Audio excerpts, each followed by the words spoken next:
pembelajaran, yakni menulis teks ceramah berdasarkan kata-kata kunci.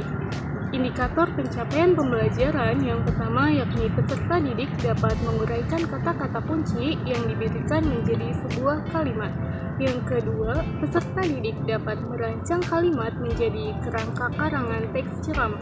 Yang ketiga, peserta didik dapat membuat teks ceramah yang padu berdasarkan kerangka karangan yang sudah dibuat. Assalamualaikum warahmatullahi wabarakatuh. Halo anak-anak, apa kabarnya kalian pada hari ini? Semoga kabar kalian baik ya. Dan semoga pada hari ini kalian belajarnya dengan rajin. Nah, apakah kalian tahu pada pagi hari ini kita akan membahas tema mengenai apa? Ya, benar. Pada pagi hari ini kita akan membahas mengenai teks ceramah. Sebelum kita memasuki ke materi teks ceramah, mari kita saksikan video ceramah. Ada sebuah peribahasa yang berbunyi, change yourself, change your future, yang artinya, ubah dirimu sendiri, maka kamu merubah masa depanmu. Kalau yang tadinya kita suka bangun kesiangan, maka mari sekarang bangun lebih pagi. Kalau yang tadinya kita suka lalai, maka mari sekarang lebih disiplin lagi. Kalau yang tadinya kita suka malas, maka mari sekarang lebih rajin lagi. Kalau yang tadinya kita suka banyak lakukan kesalahan, maka mari sekarang mulai kurangi dan perbaiki. Kalau yang tadinya kita suka banyak bermain, maka mari sekarang lebih serius lagi. Kalau yang tadinya kita suka sembarangan dalam pergaulan, maka mari sekarang lebih selektif lagi. Jangan sampai kita termasuk orang-orang yang punya target besar dan ingin menjadi pribadi yang lebih baik lagi dalam segala hal, namun kita tetap apa adanya seperti biasa, tak melakukan perubahan apapun menuju arah yang lebih baik. Karena itu sama saja kita mengamini sindiran atau ledekan yang diungkapkan oleh seorang Albert Einstein yang berbunyi, insanity is doing the same thing over and over again but expecting the different result.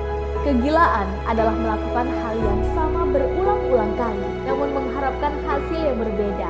Sehingga apabila kita tidak mau dianggap orang gila atau mengidap kegilaan, maka mari change ourselves so we can change our future.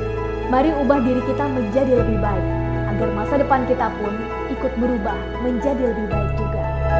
Semangat!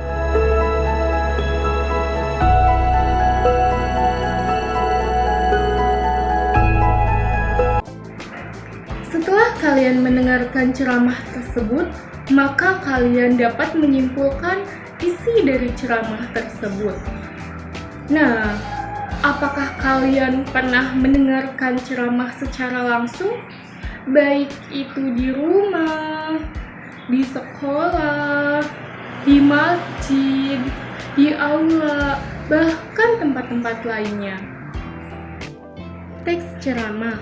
Teks ceramah merupakan teks yang berisi pemberitahuan, penyampaian suatu informasi, baik itu pengetahuan maupun informasi umum lainnya, untuk disampaikan di depan orang banyak oleh pakar atau orang yang menguasai di bidangnya, baik itu secara langsung maupun tidak langsung.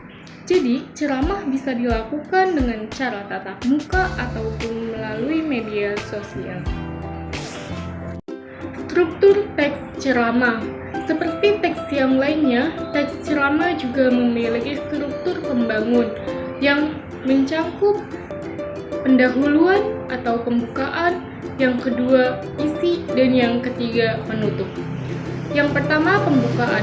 Pembukaan mencangkup pengenalan isu, masalah, pengetahuan, hingga pandangan penceramah terhadap isu tersebut. Yang kedua, isi. Isi melingkupi rangkaian argumen penceramah yang berkaitan dengan topik. Bagian isi mengemukakan fakta yang memperkuat argumen. Yang ketiga, penutup. Mencangkup penegasan kembali apa yang telah disampaikan oleh penceramah. Kaidah kebahasaan teks ceramah.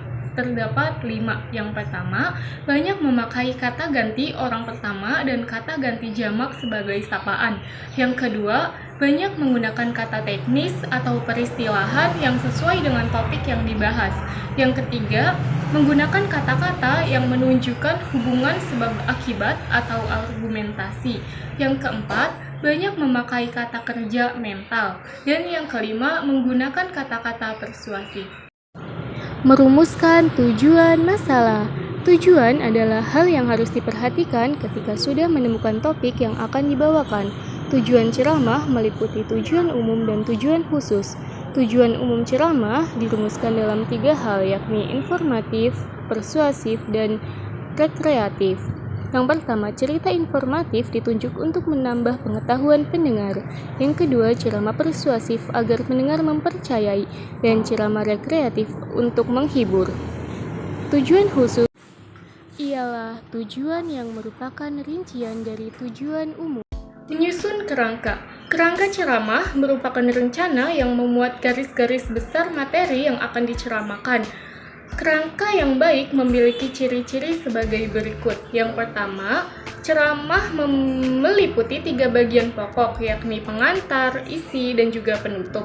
Yang kedua, maksud dari ceramah diungkapkan dengan jelas. Yang ketiga, setiap bagian kerangka hanya memiliki satu gagasan. Dan yang terakhir, yakni harus tersusun secara logis. Selanjutnya, yakni menyusun ceramah berdasarkan kerangka. Langkah berikutnya setelah mengembangkan kerangka menjadi naskah ceramah yang utuh dan lengkap, namun perlu dilakukan juga pemahaman, yakni dengan cara mengkaji bahan secara kritis, meninjau kelayakan bahan dengan hal layak, meninjau bahan yang kemungkinan menimbulkan pro dan kontra, lalu menyusun sistematika bahan ceramah, juga harus menguasai bahan ceramah.